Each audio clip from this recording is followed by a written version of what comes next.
her comments, because the president gave a press conference yesterday. I thought we were going to get a lot more answers out of him about exactly what happened in Libya, but he did what others have done in his administration and just basically said, Michelle, that it's under investigation, so he's really not going to go there right now. Yeah, he did the tap dance. He did it well, and the reason why we didn't get more answers, of course, is because there weren't enough questions asked, unfortunately. And then, of course, he spent a lot of that time doing his macho, stay away, don't you touch Susan Rice finger wagging, which I found extraordinary because this woman was put out there. And I thought the part of his statement where he specifically said she was sent at the behest of the White House. Yeah, good point. Michelle, for folks who have not yet seen it, we have scrambled the video team. We've got the soundbite in question. Here he is responding to something that Lindsey Graham and also John McCain had said earlier in the day, where they would do anything they could to stop her from becoming the next Secretary of State. Here's the president. Let me say specifically about Susan Rice. She has done exemplary work. She has represented the United States and our interests in the United Nations with skill and professionalism and toughness and grace.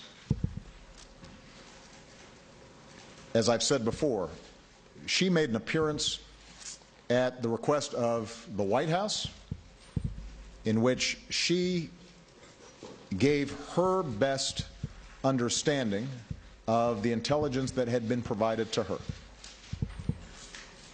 If Senator McCain and Senator Graham and others want to go after somebody, they should go after me.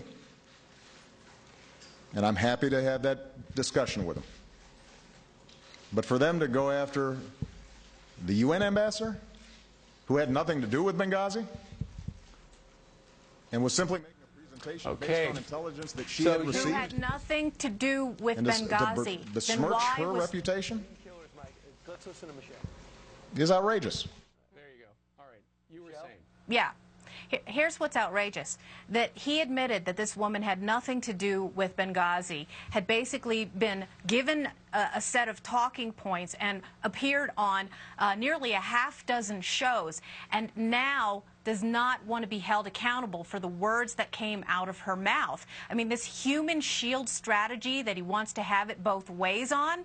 And there's a backstory here with McCain and Susan Rice and President Obama, because a couple of years ago, and you can go back and look at and revisit this history, which I think is interesting context, Susan Rice had called out John McCain for making a statement in defense of Georgian residents who were outraged at a Russian incursion across their border. And she blamed McCain for the violence there and for some rather ambiguous statements that had come out of the White House. And she used the same exact thematic talking points that we're hearing now. Well, this was the best intelligence we had at the time. Where was Obama at the time? Flying in a plane to Hawaii. It seems like we see the same echoes of diffidence, incompetence, cover-up, and then finger-pointing at the Republican Party when they start asking the questions that the media is not asking. Does that earn her the ability to be the next Secretary of State? It certainly does not. Not only do we have to revisit incidents and anecdotes like that, but of course her entire tenure during the Clinton administration, first as a National Security Council aide in 1993, and then as Assistant Secretary of State for the African Affairs Department, where she has made interesting statements in the wake of the embassy bombings in Africa after that. You know, the thing is, there's such a leftward surge and tilt now to this administration. They feel they have the mandate to just go all out, you know, full Monty in their anti-American and very dangerous and reckless security I think there's a great story behind the scenes on why we never saw any of his terror and security team, from the CIA to James Clapper to John Brennan. We didn't see any of those guys. We still have not seen them, and they still sending out the supporting players that are memorizing talking points. Yeah. Hey, Michelle, I'm sure you caught it, but, you know, the president has not answered questions from the press in the East Room for at least 8 months, and I think they kind of miss him. Here's Christy Parson from the Chicago Tribune. Watch this, Valentine. Thank you, Mr. President, and congratulations, by the way. One quick follow-up. Was there when I was running for state senate. That's right, I was. Christy and I go back a ways. I've never seen you lose. I wasn't looking that one time. There you go. There you go, sitting right next to Ed Henry, who asked a really hard question. What'd you make of that? Yeah, well, you know, the lapdog media is at it again. They put the lap in lapdog, and they put the sick in sycophant.